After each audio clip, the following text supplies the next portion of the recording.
नमस्कार दोस्तों, मैं संग्राम तोमर तथागत आईएएस के यूट्यूब चैनल में आप सभी का स्वागत करता हूं।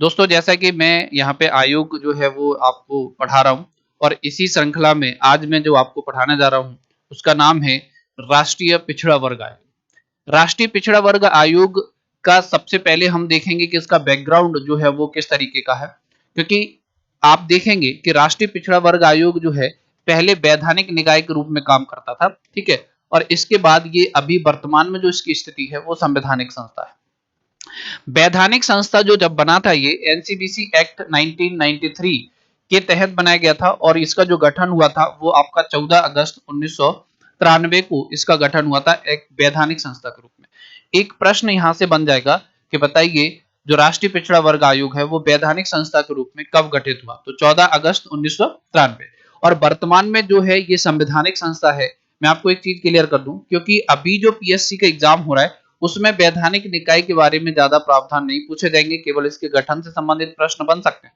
लेकिन वर्तमान में संवैधानिक निकाय के रूप में इसका गठन है वो कब हुआ, इसका स्ट्रक्चर है वो क्या हुआ, संविधान में संशोधन हुए तो किस आर्टिकल में किस आर्टिकल के तहत हुए, कौन कौन से आर्टिकल जो है वो जोड़े गए, ये सारे प्रश्न आपसे पूछे जाएंगे। तो इन प्रश्नों को मैं आज पूरी क्लास में यहाँ पे डिस्कशन करूंगा, तो आप वीडियो को अंत तक जरूर देखते रहिएगा। देखिए, संवैधानिक जो निकाय जो है वो बनाया गया वो आपका 102वां संविधान संशोधन 2018 से और 123वां संविधान संशोधन ये विधेयक था और इसके तहत भाग 16 में आर्टिकल 338 बी जोड़ा गया। आपको यदि याद हो मेरी पिछली क्लास जिसमें मैंने एससी एसटी कमीशन पढ़ाए हैं और एससी एसटी कमीशन में आर्टिकल 338 और आर्टिकल 338 ए को मैंने काफी डिटेल में पढ़ा है। आप प्लेलिस्ट में जाके एक बार उनको जरूर देखिएगा, क्योंकि जिस तरीके से भारतीय संविधान यानी कि मूल संविधान में अनुसूचित जाति और जनजाति के कल्याण एवं विकास के लिए प्रावधान किया गया था आर्टिकल 338 में, और उसमें शुरुआत में पहले एक विशेष अधिकारी की नियुक्ति का प्रावधान किया गया था और बाद में धीरे धीरे वो एक कमीशन और फिर एक एससी एसटी अलग सेपरेट कमीशन है वो किस तरीके से बनी, ये सारा जो डिटेल डिस्कशन है वो मैंने कराया है। आप राष्ट्रीय अनुसूचित जाति जनजाति आयोग की यदि आपने क्लास नहीं देखी हो तो उसको जरूर देखिएगा। देखिए, इसके बैकग्राउंड में हम चलते हैं कि किस तरीके से ये पहले वैधानिक संस्था बनी और फिर बाद में संवैधानिक संस्था बनी। जैसा कि मैंने अभी बताया कि मूल संविधान में आर्टिकल 338 जो है वो एससी एसटी के विकास के लिए या फिर कल्याण के लिए जोड़ा गया था। ठीक इसी प्रकार आर्टिकल 340 जो है वो ओबीसी यानी कि अदर जो पिछड़ा वर्ग के जो लोग हैं, अन्य पिछड़ा वर्ग के लोग हैं, उनके कल्याण और उनकी दशा के अन्वेषण के लिए प्रावधान करता है। यदि आप आर्टिकल 340 की डेफिनेशन देखें या फिर उसको देखें कि वो किस तरीके के उसमें जो भाषा है वो है, तो ये कहता है कि राष्ट्रपति जो सामाजिक और शैक्षणिक आधार से जो लोग पिछड़े हैं उनकी दशा और वो किस कठिनाइयों में अपना जीवन गुजार रहे हैं उनके अन्वेषण और उन कठिनाइयों को दूर करने के लिए संघ एवं राज्यों से कुछ उपाय जो है करने के लिए सलाह देगा और उनको अनुदान कितने किस हिसाब से दिया जाए वो बताएगा और वो अनुदान जो है वो किन शर्तों के अधीन होने चाहिए, इस तरीके की जो सिफारिश है वो करेगा। यानी कि वो पूरा डेडिकेटेड है सामाजिक और शैक्षणिक वर्ग के जो लोग हैं उनके पिछड़ेपन को जानने के लिए, उनके अन्वेषण करने के लिए, उनके विकास से संबंधित सलाह के लिए। इसी संबंध में भारत के राष्ट्रपति द्वारा पहला जो ओबीसी कमीशन जो गठित हुआ था वो गठित हुआ था आपका 29 जून 1953 और इसके जो अध्यक्ष थे उनका नाम था काका कालेलकर। काका कालेलकर का पूरा नाम जो था वो दत्तात्रेय बालकृष्ण कालेलकर। ये समाजवादी व्यक्ति थे, गांधीवादी व्यक्ति थे, स्वतंत्रता सेनानी थे और इन्होंने उस समय उन 2399 पिछड़ी जातियों की पहचान की, सामाजिक और आर्थिक रूप से जो पिछड़े थे वो, और साथ ही साथ इन्होंने बोला था कि हालांकि इनके जो आरक्षण का तरीका था वो थोड़ा सा अलग था, लेकिन औसत रूप से ये बोला गया था कि 27% इनको जो है वो आरक्षण दिया जाए, परंतु उस समय की सरकार ने इन सिफारिशों पर ज्यादा ध्यान नहीं दिया। और आगे चल के आप देखेंगे 1 जनवरी 1979 को मोरारजी देसाई सरकार के द्वारा एक बीपी मंडल की अध्यक्षता में द्वितीय ओबीसी कमीशन का जो है वो गठन किया गया। मोरारजी देसाई जनता पार्टी की सरकार थी उस समय और जनता पार्टी यानी कि भारत में पहली गैर कांग्रेसी सरकार, इनके द्वारा बीपी मंडल की अध्यक्षता में सामाजिक और शैक्षणिक रूप से जो पिछड़े वर्ग के लोग थे उनके उत्थान एवं विकास की सिफारिश करने के लिए मंडल कमीशन बनाया गया। बीपी मंडल के बारे में आपको बता दूं, बिंदेश्वर प्रसाद मंडल इनका नाम था। 1968 में 1968 में ये आपके बिहार के जो है सीएम रहे थे, बिहार के मुख्यमंत्री, मात्र 30 दिन के लिए। 30 दिन के लिए बिहार के पूर्व मुख्यमंत्री बिंदेश्वर प्रसाद मंडल की अध्यक्षता में एक कमीशन का गठन हुआ और इन्होंने ठीक एक साल बाद 1980 में अपनी रिपोर्ट जो है वो सौंप दी। और इन्होंने 3743 जो है जातियां, पिछड़े वर्ग की जो जातियां थी वो उनके पहचान की, सामाजिक, शैक्षणिक, और एक और इन्होंने वो जोड़ा क्लॉज, आर्थिक, यानी कि इन्होंने आर्थिक आधार पे भी, सामाजिक, शैक्षणिक और आर्थिक, तीन आधार पे 6 सदस्यीय कमीशन था ये। बीपी मंडल जो कमीशन था वो 6 सदस्यीय कमीशन, और इन्होंने 3 बेस, देखिए संविधान में तो 2 दिए थे, सामाजिक और शैक्षणिक, लेकिन इन्होंने 3 आधार पे 3743 जातियों की पहचान की और बताया कि ये जो जातियां हैं ये भारत की जो कुल जनसंख्या है उस समय उसका 52% है और इनको 27% जो आरक्षण है वो दिया जाना चाहिए। 10 साल इनकी रिकमेंडेशन पे कोई भी काम नहीं हुआ। आगे चल के 1990 में, यानी कि ठीक 10 साल बाद, विश्वनाथ प्रताप सिंह की सरकार बनती है। ये संयुक्त मोर्चा की सरकार थी। संयुक्त मोर्चा की सरकार बनती है विश्वनाथ प्रताप सिंह, और विश्वनाथ प्रताप सिंह जो है एक ज्ञापन के माध्यम से मंडल कमीशन की जो रिकमेंडेशन है और उनको लागू कर देते हैं। मंडल कमीशन की जो रिकमेंडेशन लागू होने के बाद देश में काफी इस निर्णय का विरोध होता है और इसी संदर्भ में एक दिल्ली विश्वविद्यालय की विद्यार्थी और जो है उस समय की पत्रकार जिनका नाम था इंदिरा साहनी, इंदिरा साहनी इस निर्णय की वैधानिकता को सुप्रीम कोर्ट में चुनौती देती है। सुप्रीम कोर्ट में यह केस चला जाता है कि यह निर्णय वैध है कि नहीं है, संवैधानिक है या फिर नहीं है। लेकिन परंतु तब तक क्या होता है, वीपी सिंह की जो सरकार है वो गिर जाती है। वीपी सिंह के बाद देश के नेक्स्ट प्राइम मिनिस्टर बनते हैं चंद्रशेखर, जो है वो प्राइम मिनिस्टर बनते हैं, लेकिन उनकी भी सरकार ज्यादा दिन तक नहीं चलती। 1991 में देश में इलेक्शन होते हैं और फिर से कांग्रेस की सरकार बनती है, पीवी नरसिम्हा राव, पामलापति वेंकट नरसिम्हा राव की सरकार, और ये मंडल कमीशन की रिकमेंडेशन में 2 बदलाव करके इसको स्वीकार करते हैं। पहला ये कि 27% आरक्षण तो दिया जाएगा, लेकिन ओबीसी के गरीब लोगों को दिया जाएगा। साथ ही साथ 10% आरक्षण और दिया जाएगा, लेकिन वो आर्थिक रूप से जो कमजोर वर्ग के लोग हैं उनको दिया जाएगा, यानी कि इकोनॉमिकली वीकर सेक्शन को भी आरक्षण देने का प्रावधान जो है पीवी नरसिम्हा राव की सरकार के द्वारा किया गया। जब ये बातें हो रही थी तब उसी समय 1992 में जो है इंदिरा साहनी केस में जजमेंट आता है। 9 जजों की जो बेंच है वो फैसला सुनाती है और ये कहते हैं कि 10% आर्थिक आधार पर जो आरक्षण है वो नहीं दिया जाएगा, क्योंकि ये 50% की जो लिमिट थी उसको जो है पार कर रहा था, इसलिए ये 10% आरक्षण नहीं दिया गया। और ओबीसी को 27% आरक्षण देने की इन्होंने बात स्वीकार करी। देखिए मैं एक चीज और बता दूं आपको, वर्तमान में भारत में 10% आरक्षण लागू है। क्यों?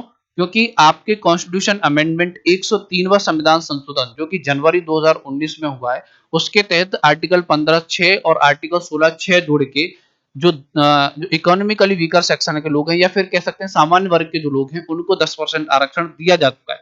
लेकिन इस केस में 10% आरक्षण जो है वो खारिज कर दिया था, क्योंकि संवैधानिक ये जो आपका निर्णय था, मतलब आप ऐसा कह सकते हैं कि 50% की जो लिमिट थी वो यहाँ पे पार कर रही थी, इसलिए इसको हटा दिया गया। देखिए 27% आरक्षण स्वीकार तो किया गया, लेकिन साथ ही साथ एक आदेश दिया गया सुप्रीम कोर्ट के द्वारा कि ये जो ओबीसी वर्ग के जो लोग हैं उनकी जो जातियां हैं उनको घटाने बढ़ाने के लिए एक गैर जो विधायी संस्था है उसका, गैर विधिक संस्था का जो है गठन किया जाए। ठीक है, गैर विधिक संस्था, तो इसके लिए एक संस्था का गठन करने की बात की। इंदिरा साहनी केस में और भी निर्णय लिए गए, वो मैं अभी बताता हूं, पहले आप ये देख लीजिए। ये हमारे टेस्ट सीरीज का शेड्यूल है। 1 अगस्त से स्टार्ट हो रही है टेस्ट सीरीज और जो आपका 31 अक्टूबर तक ये रहेगी। इसके लिए 5,000 रुपए फीस रखी गई है और आपके 24 जो टेस्ट हैं वो कराए जाएंगे।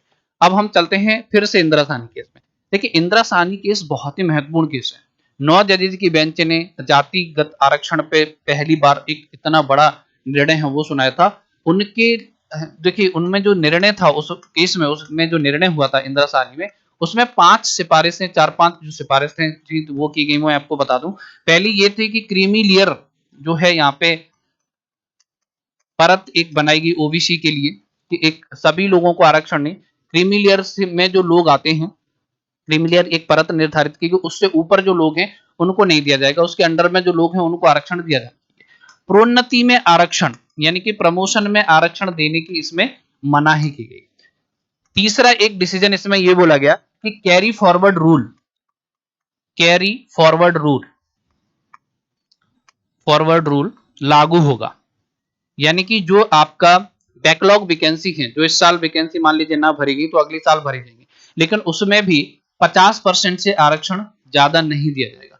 तीसरा जो इंपोर्टेंट चौथा डिसीजन, किसी भी हाल में 50% से अधिक आरक्षण नहीं जाना चाहिए। और चौथा ये कि ओबीसी के लिए एक आयोग की, गैर वैधानिक आयोग का गठन किया जाना चाहिए। तो ये सारी चीजें जो है वो इसमें बोली गई थी। गैर वैधानिक आयोग की बात की गई थी, लेकिन सरकार ने वैधानिक आयोग गठित किया था। पता है ये जितने भी डिसीजन थे इनको सरकार ने एज इट इज लागू नहीं किया, सब में कुछ ना कुछ परिवर्तन किया। क्रीमी लेयर को माना गया, नंदन समिति इसके लिए गठित की गई 1993 में, और इन्होंने क्रीमी लेयर की जो शर्तें थी वो निर्धारित की। प्रोन्नति में आरक्षण की जो शर्त थी, जो यहाँ पे नहीं देने की बात की गई थी, इन्होंने दिया 77वां संविधान संशोधन करके, ठीक है, 77 अमेंडमेंट हुआ और उसके बाद प्रोन्नति में आरक्षण दिया जा रहा है। 16 में अमेंडमेंट किया गया, आर्टिकल 16 में, ठीक है। कैरी फॉरवर्ड रूल में जो 50% आरक्षण की जो लिमिट सेट की गई थी उसको हटा दिया गया और इसके लिए संविधान संशोधन किया गया, 81वां संविधान संशोधन। 50% आरक्षण की लिमिट है ये बनी हुई है, लेकिन फिर भी इसमें भी कुछ अपवाद हैं। जैसे तमिलनाडु की जो सरकार है उसने 9वीं अनुसूची में एक 69% आरक्षण तमिलनाडु में दिया जा रहा है, क्योंकि यहाँ पे भी ये लागू नहीं होता। कई ऐसे राज्य हैं जहाँ पे ये लिमिट है वो आगे जा चुकी है। मध्य प्रदेश में अभी इसी संदर्भ में विवाद है, क्योंकि यहाँ पे 73% आरक्षण है वो दिया जा चुका है, ठीक है।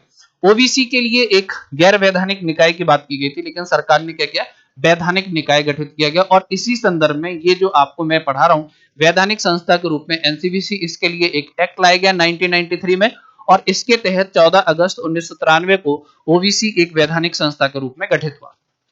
इसकी स्ट्रक्चर क्या था उस समय, एक अध्यक्ष और 2 सदस्य होते थे और एक सचिव होता था। इनकी नियुक्ति कौन कर रहा था उस समय, केंद्र सरकार, और 3 वर्ष लगभग उस समय कार्यकाल जो है वो निर्धारित होता था। पद मुक्ति यानी कि पद से कैसे हट सकते थे जो अध्यक्ष और सदस्य थे, वो केंद्र सरकार को त्याग पत्र देकर या फिर केंद्र सरकार इन्हें पद से हटा सकती थी। कंडीशन ये थी कि वो दिवालिया हो गया हो, शारीरिक या मानसिक रूप से क्या हो, अक्षम हो, तो केंद्र सरकार भी इनको हटा सकती थी। कार्य और शक्तियों की बात करें तो कार्य तो मैं बताऊं, सामाजिक और शैक्षणिक रूप से पिछड़े वर्ग के जो लोग हैं उनकी उन्नति और विकास के लिए कार्य करना मेन काम इसका यही है। और दूसरा, इसको जो शक्तियां थी वो सिविल कोड की शक्तियां जो है वो दी गई थी, जो आज भी है, ठीक है। रिपोर्ट की बात करें तो ये केंद्र सरकार को अपनी रिपोर्ट जो है सौंपता है। ये वैधानिक संस्था के रूप में जो आयोग था वो, मैं एक चीज आपको स्पष्ट कर दूं, इसको ज्यादा आप ध्यान ना दीजिएगा, क्योंकि एमपीपीएससी में जो अभी या फिर जो भी कमीशन हैं या फिर जो वर्तमान की स्थिति है वो संवैधानिक संस्था के रूप में है। तो संवैधानिक संस्था के रूप में इसका स्ट्रक्चर क्या है वो हम नेक्स्ट स्लाइड में देखेंगे। ये केवल आपकी जानकारी के लिए मैंने यहाँ पे ये स्लाइड जो है वो बनाई थी, ताकि आपको पता रहे कि वर्तमान की स्ट्रक्चर में और पहले के स्ट्रक्चर में क्या परिवर्तन था, ठीक है। आगे हम चलते हैं। जैसे कि ये आयोग बना था 1993 और 2016 तक ये एक वैधानिक संस्था के रूप में, या फिर 2018 तक एक वैधानिक संस्था के रूप में था। तो उस समय के जो अध्यक्ष थे वो कौन थे, तो 7 अध्यक्ष जो हैं वो बनाए गए थे। इनमें आप पहला जरूर याद रखिएगा, क्योंकि ऐसा पूछा जा सकता है कि बताइए राष्ट्रीय पिछड़ा वर्ग आयोग के पहले अध्यक्ष कौन थे, तो उनका नाम है आर.एन. प्रसाद। आर.एन. प्रसाद जो है वो 1993 से 1996 तक अध्यक्ष रहे। जो वैधानिक जो अध्यक्ष थे उनमें अंतिम थे जस्टिस बंगला ईश्वरैया, ये 2013 से लेकर 2017 तक अध्यक्ष के पद पे रहे थे। तो 7 अध्यक्ष यहाँ पे याद रखिएगा, ये जरूरी है, क्योंकि पीएससी कभी कभार ऐसे भी पूछ लेता है, बताइए कि अन्य पिछड़ा वर्ग आयोग को कौन निम्नलिखित में से अध्यक्ष नहीं रहा। तो एक बार ये सब आप नाम जरूर पढ़ लीजिएगा। श्याम सुंदर जो है, बी.एल. यादव है, जस्टिस हैं, राम सूरत सिंह है, रत्नावेल पांड्यन है, एम.एन. राय है, ये सब। इसके बाद देखिए संवैधानिक दर्जा जो है वो कब दिया गया, क्योंकि वर्तमान में जो आयोग है वो संवैधानिक संस्था के रूप में ही है। यहाँ पे देखिए एनसीवीसी एक्ट 2018 के तहत 11 अगस्त 2018 मोस्ट इंपोर्टेंट डेट है। 11 अगस्त 2018 को जो आपका राष्ट्रीय पिछड़ा वर्ग आयोग है उसको संवैधानिक दर्जा दिया जाता है, और भारतीय संविधान के भाग 16 में आर्टिकल 338 बी जोड़ा जाता है। आर्टिकल 338 बी है वो काफी विस्तार में है यहाँ पे, क्योंकि इसमें यदि आप देखेंगे कॉन्स्टिट्यूशन में तो 1, 2, 3, 4, 5, 6, 7, 8 और 9 तक आर्टिकल हैं। और इसमें आयोग का जो गठन है वो आर्टिकल 338 बी 1 के तहत, उनकी स्ट्रक्चर, उसकी जो नियुक्ति, ठीक है, उनकी प्रक्रिया, उनके कर्तव्य, रिपोर्ट्स, ठीक है, राज्यपाल को रिपोर्ट, ये सारी चीजें हैं वो इसमें दी गई हैं। आप लोगों से मेरा फिर से निवेदन है कि SC ST की स्लाइड जरूर देखिएगा, क्योंकि वहां पे मैंने आर्टिकल 338 और 338A में पूरा डिटेल में बताया है कि 1 2 3 4 5 से लेकर 9 तक आर्टिकल में क्या है। आपको बस इतना करना है कि आर्टिकल 338(1) में ST के लिए, SC के लिए आयोग है, तो यहाँ पे ऐसे लिखना है कि आर्टिकल 338B(1) में OBC के लिए आयोग है, और वो पूरा मैच करना है, तो आपको आर्टिकल याद हो जाएंगे। ठीक है, इसके बाद आर्टिकल 342A जोड़ा गया, और आर्टिकल 342A जो है वो OBC की सूची को निर्धारित करता है कि राष्ट्रपति जो है वो किसी भी जाति, मूलवंश या किसी समुदाय को अन्य पिछड़ा वर्ग आयोग के रूप में अनुसूचित कर सकते हैं। ठीक है, और इसी में देखिए आर्टिकल 366 26C, इसमें परिभाषा दी गई कि जो सामाजिक शैक्षणिक वर्ग के जो लोग होंगे उनकी परिभाषा क्या होगी, और परिभाषा के नाम पे ये बोला गया है कि जो राष्ट्रपति के द्वारा आर्टिकल 342A में जो सूचित मतलब अधिसूचित व्यक्ति हैं वही क्या कहलाएंगे, सामाजिक और शैक्षणिक रूप से पिछड़े वर्ग के लोग हैं वो कहलाएंगे। तो इस तरीके से ये 3 जो आर्टिकल हैं वो जोड़े गए हैं आपके जो NCVC एक्ट है 2018 के तहत, ये आप याद रखिएगा। ठीक है, स्ट्रक्चर में थोड़ा सा बदलाव हुआ, वैधानिक संस्था के रूप में एक अध्यक्ष को यहाँ पे बनाया गया, एक उपाध्यक्ष, 3 सदस्य और 1 सचिव, बिल्कुल हूबहू संरचना अनुसूचित जाति और जनजाति आयोग के जो तरह है वो ही संरचना यहाँ पे। इनकी नियुक्ति और कार्यकाल एवं सेवा शर्तों का निर्धारण किसके द्वारा किया जाएगा, राष्ट्रपति के द्वारा किया जाएगा। ये 3 चीज जो है वो कौन निर्धारित करेंगे, राष्ट्रपति। तो आप लोग बिल्कुल ऐसे प्रश्न पूछे जाए कि बताइए राष्ट्रीय अनुसूचित जो OBC आयोग के जो अध्यक्ष हैं उनके सदस्यों का कार्यकाल क्या है, तो पता नहीं, क्योंकि राष्ट्रपति निर्धारित करेंगे। अगर ये ऑप्शन आता है कि राष्ट्रपति द्वारा निर्धारित, तब तो ठीक है। ऑप्शन ऐसे आता है कि 3 वर्ष, 4 वर्ष, 5 वर्ष, तो फिर कह सकते हैं कि इनमें से कोई नहीं, फिर आप इस तरीके से मैं फंसना नहीं, ये क्वेश्चन जरूर पूछे जाएंगे। पद मुक्ति कौन करेगा, राष्ट्रपति को ये त्याग पत्र दे सकते हैं। ठीक है, अगर इनको पद से त्याग करना है, और केंद्र सरकार इनको कभी भी हटा सकती है। ठीक है, कार्य एवं शक्तियां हम नेक्स्ट स्लाइड में विस्तार से देखेंगे, क्योंकि पूरा कार्य और शक्तियां जो है वो आपको अगली स्लाइड में पढ़ाया गया है। रिपोर्ट ये किसको सौंपेंगे, देखिए केंद्र सरकार के संबंध में ये राष्ट्रपति को, और राज्य सरकार के संबंध में ये राज्यपालों को जो है वो रिपोर्ट सबमिट करेगा NCBC। ठीक है, अगली स्लाइड में हम चलते हैं। देखिए यहाँ पे जैसे मैंने अभी बताया कि वर्तमान में जो स्ट्रक्चर है वो क्या है, क्योंकि देखो अभी 7 अध्यक्ष हमने देखे पहले, और अभी संवैधानिक जो संस्था के रूप में ये जो बना है, तो इसके पहले अध्यक्ष हैं, उनका नाम है भगवान लाल साहनी। जैसे कि मैंने यहाँ पे लिखा है प्रथम संवैधानिक अध्यक्ष, क्योंकि तब अभी पिछले तक तो ये वैधानिक संस्था थी, अभी 2018 में संवैधानिक संस्था बनी, तो इसके जो पहले अध्यक्ष बने हैं वो कौन है, भगवान लाल साहनी। और उपाध्यक्ष जो है वो कौन है, लोकेश कुमार प्रजापति वर्तमान के उपाध्यक्ष हैं। जैसा कि मैंने बताया 3 सदस्य भी होते हैं, तो इसमें जो सदस्य हैं, पहली सुधा यादव, दूसरी कौशलेंद्र सिंह पटेल, और तीसरे कौन है, थलजू आचार्य। ये प्रेजेंट का स्ट्रक्चर है, इसको आप याद रखिएगा NCBC का। नेक्स्ट स्लाइड में हम देखते हैं आयोग के जो कार्य एवं शक्तियों का वर्णन है। देखिए कार्य क्या होंगे, मैंने अभी बताया, सामाजिक और शैक्षणिक आधार पर पिछड़े वर्ग के जो लोग हैं उनका उत्पीड़न से संरक्षण प्रदान करेगा, यानी यदि इन वर्ग का शोषण होता है तो उसका संरक्षण जो है वो प्रदान करना इसका काम है। कहीं पे भी यदि इस तरीके के केसेस आते हैं तो उसकी जांच वगैरह ये करेगा, और संबंधित सुझाव है वो सरकार को प्रस्तुत करेगा। संवैधानिक जो प्रावधान है या फिर जो कानून है या फिर सरकारी आदेश है उनकी समीक्षा करेगा, क्या वो प्रासंगिक है, यदि वो नहीं है तो उनमें बदलाव किया जाए, क्या बदलाव किया जाए, क्या जो है वो नई चीजें हैं वो ऐड की जाए, ताकि इन वर्ग के लोगों की जो सुरक्षा है वो बेहतर तरीके से किया जाए। इनको जागरूक करने का काम भी है वो आयोग जो है वो करेगा। इनके अधिकारों का यदि उल्लंघन होता है तो उसकी जांच करेगा।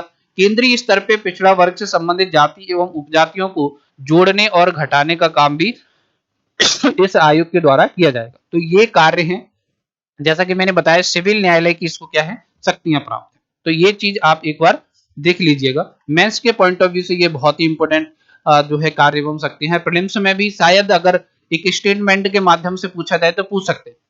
प्रतिवेदन, जैसा कि अभी मैंने बताया, रिपोर्ट ये किसको सौंपेंगे, राष्ट्रपति को सौंपेंगे। ठीक है, राष्ट्रपति क्या करेंगे, उसको संसद के समक्ष रखवाएंगे और संबंधित राज्यपाल को वो रिपोर्ट जो है वो दे देंगे और राज्यपाल जो है वो क्या करेगा, विधानमंडल के समक्ष जो है वो रखवाएगा। तो इस तरीके से जो रिपोर्ट है वो भी कई बार प्रश्न ऐसे भी पूछ लिया जाता है कि राष्ट्रीय पिछड़ा वर्ग आयोग किसे अपनी रिपोर्ट देगा। तो बाकायदा यदि वो राज्य से संबंधित प्रावधान है तो वो राज्यपाल को देंगे, यदि वो राष्ट्र केंद्र से संबंधित प्रावधान है तो राष्ट्रपति को अपनी रिपोर्ट सबमिट करेंगे, राष्ट्रपति उसको संसद के समक्ष और राज्यपाल उसको विधानमंडल के समक्ष जो है वो प्रस्तुत करेंगे। ठीक है, तो अब ये जो स्लाइड है ये अंतिम थी, इसके बाद ये कमीशन जो है वो समाप्त हो गया। मेरे द्वारा कोशिश करी गई कि सारे जो प्रोविजन है इससे रिलेटेड और जो इसका बैकग्राउंड है वो मैंने यहाँ पे आपको पढ़ाया। इंदिरा साहनी केस का भी थोड़ा सा जिक्र मैंने किया है। तो आप लोग इस वीडियो को ज्यादा से ज्यादा देखें और अपने दोस्तों को भी दिखाएं, और अगर अच्छा लगता है तो चैनल को सब्सक्राइब भी कर लें, लाइक कर लें। धन्यवाद। ठीक है।